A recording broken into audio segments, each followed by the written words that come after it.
Hello and welcome to today's League of Legends Roundup. We're going to cover the games that took place today in LOL Esports. We have the final day, right, to get up at 5 in the morning for LNG and RNG, followed by an LEC match between Fnatic and Mad Lions, and then the LCS follows that with EG and TL. Banger series. I went 1 and 2 on the day. Down in the description, you're going to find 3 links: Discord, Twitter, and YouTube memberships.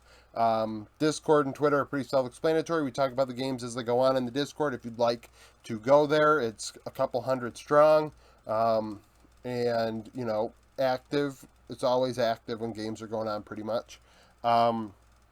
Twitter, follow me there. Obviously, that's self-explanatory. And then YouTube memberships, I have 2 levels: $3, $10. $3 is just to support me. You get a little badge in the comments, and you're noticed as a subscriber, and I really appreciate you becoming a member and supporting me.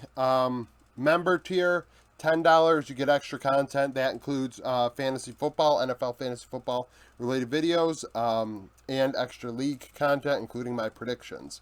So, yeah. So that sort of stuff is available there.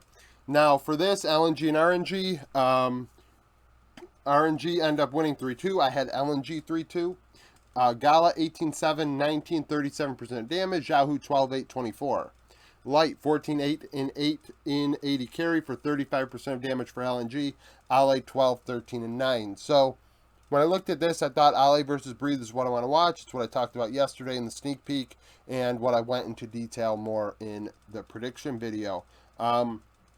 LNG, when they succeeded, Ale was the key to success, as well as Light. In this one, it just simply wasn't the case. Breathe played very well in top lane and was able to keep Ale in check. There was a lot of skill-based matchups up there. Jax, Fiora, those sorts. I mean, those two champions clearly an emphasis for both players, and it made it for an interesting series, especially on the top side of the Rift.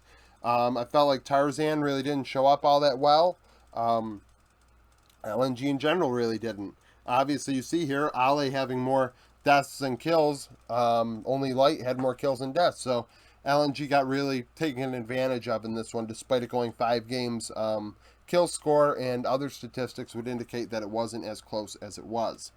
Fnatic and Mad Lions. Fnatic win 3-1. Upset 35-5 and 25-5 and 11. Sorry. 30% of damage. Humanoid 11, 6, and 17. Arma 9, 11, and 12 with 28% of damage for Mad Lions. Elyoya 8, 7, and 19 in the jungle. Elyoya is the only one with more kills and deaths. So that is what it is. In the instance of this series, I felt like Mad Lions just had a bad read. In game 1, they went with a weird draft, trying to copy the LNG draft that was working for them with Kennen top and Nocturne mid. Did not work.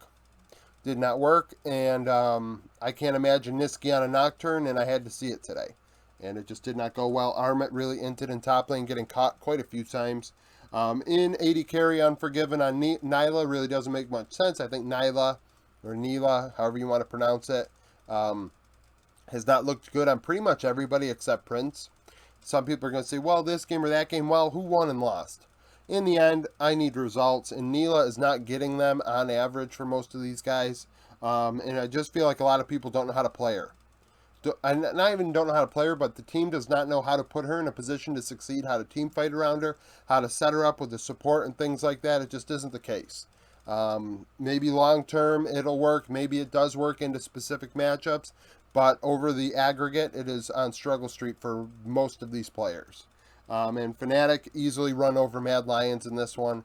I think Fnatic are probably going to beat Rogue, and then, between G2 and Fnatic, I think G2 has it. G2 looks unstoppable right now as far as Western teams are concerned. Last series, we have EG and TL. EG winning 3-2.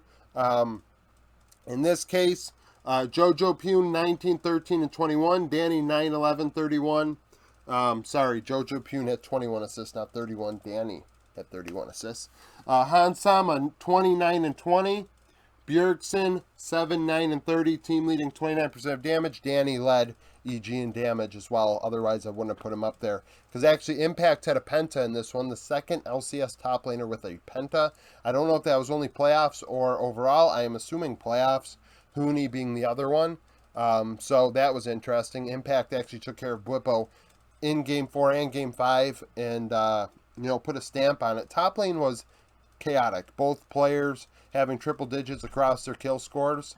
In the instance of Danny and Hansama, I had them as the key players, and I felt like they struggled a lot. This moment was massive, and they struggled.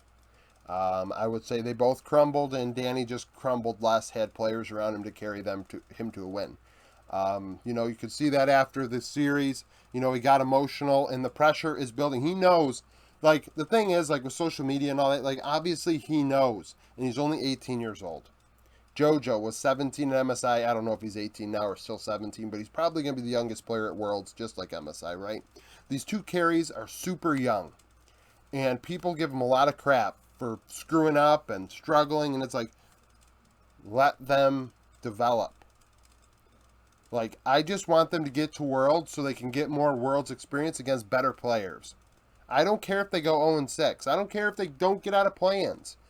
I really don't, because the point is, well, actually, not getting out of play-ins would be a step back from MSI, but the point is, I want to see growth. I need these young kids to just get better, because EG is putting a lot of money into ensuring that we have a chance in this region to have players, develop here and do well here and come. We don't have to import. We don't have to import and then wait 6 years or 6 splits or whatever it is, so then we can import someone else on the same team. Like, let's just develop from within, and then it just makes everything so much easier, I guess. I don't know. It's just, like, EG is one of those teams willing to try and do that.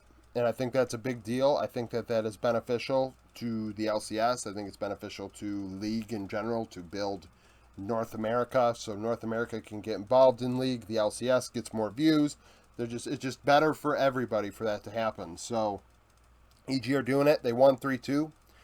This is a big deal, though, because TL, there's nothing about TL that excites me, really, where EG, at least, there is something to look at there. As far as, rooting for them goes, I'm not really rooting for anybody. I'm a 100 Thieves fan, so if you like this video, like it, subscribe to the channel for daily League of Legends content. Links are in the description for the Twitter, Discord, YouTube memberships. Tomorrow, I intend on doing Worlds 2022 preview X team. I don't know which one. And then patch 12.14 recap video. So stay tuned for that. Subscribe to the channel, and thank you for watching.